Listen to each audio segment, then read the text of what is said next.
Ruslan Aysin, political analyst and head of the media center Poistin, is joining us now. Hello, Ruslan.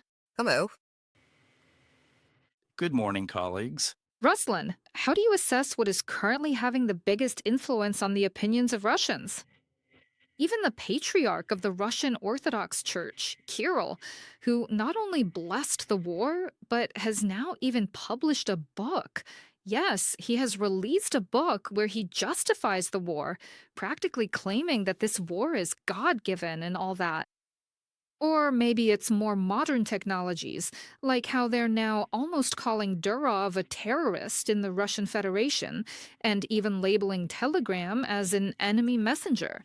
Even though not so long ago, people were defending that same Durov when he was detained in France. In your opinion, what is happening overall with the change in Kremlin policy, and how is it being perceived by Russian citizens? First of all, you have to understand that Russia lives, so to speak, in two dimensions, what's called archaic modernity or archaeo-modern, right? Where part of the population looks up to Gundyayev and all those traditional values. It's actually a very small part, because according to fairly objective studies, only about 2% of people in Russia are truly religious. Those who actually go to church, who follow all the commandments and church traditions, there really aren't that many of them. It's important to understand clearly that everything else is just for show, like taking a picture with a candle for Instagram and things like that. And the majority, they're involved. Urban citizens are engaged in all these technological processes. They actively use messengers, obviously, both WhatsApp and Telegram, even though they're banned. The younger generation, of course, is unhappy with everything that's going on, but for now, they can't channel that dissatisfaction. And so the base of Putinism keeps shrinking, narrowing down to this core of, let's say, completely abnormal people.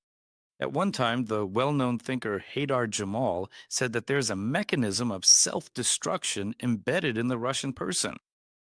This is becoming clearly evident now. There is propaganda of violence and war, and this war itself is destroying this society, this country. No one from the West or Ukraine attacked us, but it's constantly explained that we need war because someone is supposedly about to attack us. And in the end, it turns out that Russia's only ally is North Korea, which I'm more than convinced will turn its back on Russia at the most critical moment, choosing instead, most likely, in favor of China, which is actually unhappy about the growing closeness between Pyongyang and Moscow. And in these difficult conditions, let's put it this way, almost pre revolutionary, on the verge of a social explosion, Putinism is really just treading water. It has no way out because it believes that stopping the war is the same as stopping a train that's rushing off a cliff. But continuing further, well, it's also not very clear what prospects that holds. And in reality, there aren't that many resources left. All this talk about mobilization, they could certainly carry it out, but it won't change the outcome of the war. Because, as was rightly said, people are basically being used as cannon fodder. And in a technological war, especially from Ukraine's side, which has already adapted and, well, synchronized its military actions with Russia's weaknesses, it means that it's not people who decide the outcome, but technology and the state of infrastructure. As we understand, Russia's infrastructure is in pretty poor shape. And basically, all of Russia, all of its territory, is like an open book, vulnerable. Today, there were strikes on wild berries in Penza and Udmurtia. That's almost 2,000 kilometers from the Ukrainian border. But as we can see, that's no obstacle for Ukrainian drones. It turns out that Putin has invited the war inside Russia. In fact, he is the real destroyer of Russia.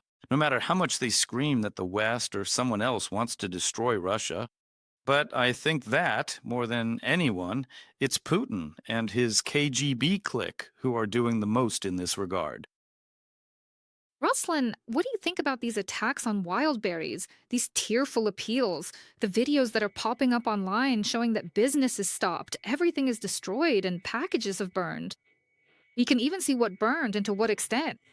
Obviously, now even the body armor has burned, and the FPV drones that were also being sold on this platform, this marketplace, which were then sent to the front, they've burned too. But these Russian entrepreneurs who are complaining, do they connect the fact that their businesses died to Putin starting the war in Ukraine? Do they understand that these things are connected?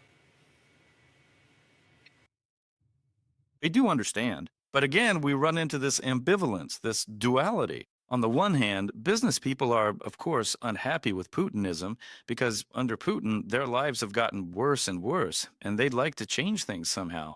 But on the other hand, this archaic model that sits in the collective unconscious of Russians dictates to them the need to complain to the Tsar. The boyars are bad, so let's complain to the Tsar. Get down on our knees, and he'll take pity on us. He'll do something. But he is the Tsar, after all. This duality is striking in a way. After all, it's obvious that appealing to the person who started this war himself, who is glad that people are dying, makes no sense. Just recently, he commented on the so called special military operation and, with a smirk, said he didn't know what we would do after it ends. It would be boring for us. Well, the person who treats war like that, with such a smirk, obviously can't be guided by any principles of compassion, mercy, or a merciful approach. That is exactly why all this constant complaining and these grievances from businessmen come across as incredibly unprofessional and weak, because Putin is clearly not the kind of person who would ever show them any kind of mercy or compassion. But the fact that this wave of complaints and grievances will keep growing reminds me of what happened in 1905 during the so called First Russian Revolution on January 9th, when ordinary people, peasants, and others, led by Father Gapon, went to the emperor with icons seeking his protection. And what did the guards do? What did the secret police do?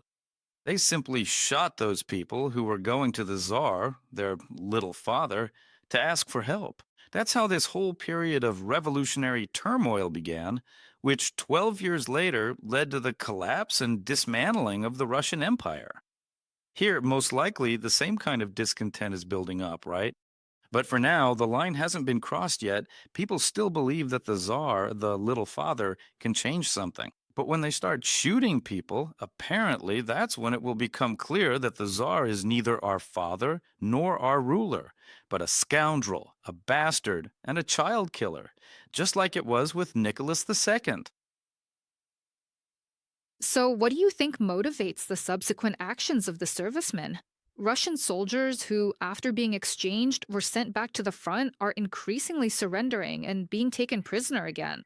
This was reported by the Coordination Headquarters for the Treatment of Prisoners of War. According to their data, there are now already about 20 Russian army soldiers in Ukrainian captivity who surrendered again to Ukraine's defense forces after being exchanged. The headquarters drew attention to the differences in how Ukraine and Russia treat their servicemen. Ukrainian defenders, upon returning from captivity, have the legal right to resign at their own request, while the Russian command sends its soldiers back to the front line after an exchange. And this probably also indicates that there aren't enough people for the war. How do you assess the situation?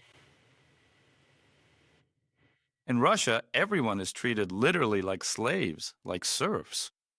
Again, if we use the rhetoric from pre revolutionary times, and servicemen are considered the same kind of slaves because they have no rights at all, no matter how much the propaganda screams otherwise. If a person ends up in the service, if they're mobilized, that's it. They'll be there practically until the very end. In other words, until he's killed, the system will keep tossing him back and forth like a washing machine. And that's exactly what's happening.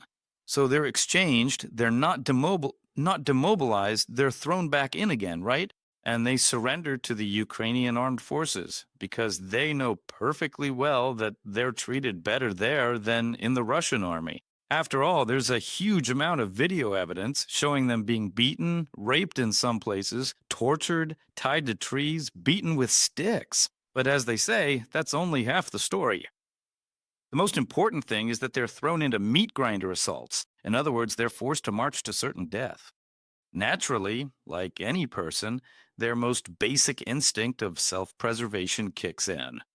They surrender because, in that case, their lives are guaranteed. They have the right to live if they are captured by Ukraine. In the ranks of the Russian army, they don't have that right to life. As Goethe said, they only have the right to die, which can't be taken away. They just keep throwing them in over and over. And in fact, this is proof that this is an absolutely inhumane regime because it treats not only Ukrainians this way, but its own citizens as well. Essentially, this is truly serf like lawlessness. Once you get caught in these gears, just like in the Russian Empire, you had to serve for 25 years. Over those 25 years, well, about 80% of people most likely died or were left disabled. Here, it's exactly the same methodology. Roman, let's discuss this further. Let's continue talking about mobilization. The Kremlin is luring contract soldiers into the war with record high payouts at the expense of impoverished regions, though that's exactly what they're doing. This is reported by the Center for Countering Disinformation under the National Security and Defense Council of Ukraine, which clarifies that this is happening against the backdrop of a deepening crisis in regional budgets. For example, in one of the less affluent districts of the Russian Federation, in County Monsix, the Kremlin requires a payment of 4 million rubles for signing a contract with the Ministry of Defense, which is more than $50,000. Due to the lack of people willing to go to war, some regions have even introduced rewards for recruiters. However, against the backdrop of huge losses, the flow of volunteers is decreasing. This is also noted by the Centers for Countering Disinformation. At the same time, there is also this kind of analytical note. I'd like to share with you that a new mobilization won't save Russia from defeat, but it will drag out the war. What do you think these freshly mobilized people can do to help Putin's advances? It's just a replenishment of the pack that will be trampling over these square kilometers. It's a meat grinder, an attempt to carry out a purge of Russian society itself. What does this mobilization mean for Putin? Well, first of all, Putin isn't a military man. Secondly, Putin lives Kojidu. by the narratives of the last century. And he thinks that the more people we call up, just like it was before, in World War I and World War II, with armies of millions, he thinks that these million strong armies, so to speak, decide the outcome of the war. That's how he thinks. And this way of thinking directly influences his decision making because apparently no one can contradict him. He believes, well, now we'll throw in the regiments and Ukraine will retreat. We'll push here now and that's it. Ukraine will collapse. That's how he reasons. That's why, as they say, the order was given to move west. And that's how this whole mechanism starts up, right? With both the carrot and the stick, they force and find money and make these regions, which really do have a record budget deficit, comply. That is, they cut and sequester all the social, educational, and cultural programs. Everything for the front, everything for the war. But this doesn't solve the problem at all. Experts have already explained this hundreds of times.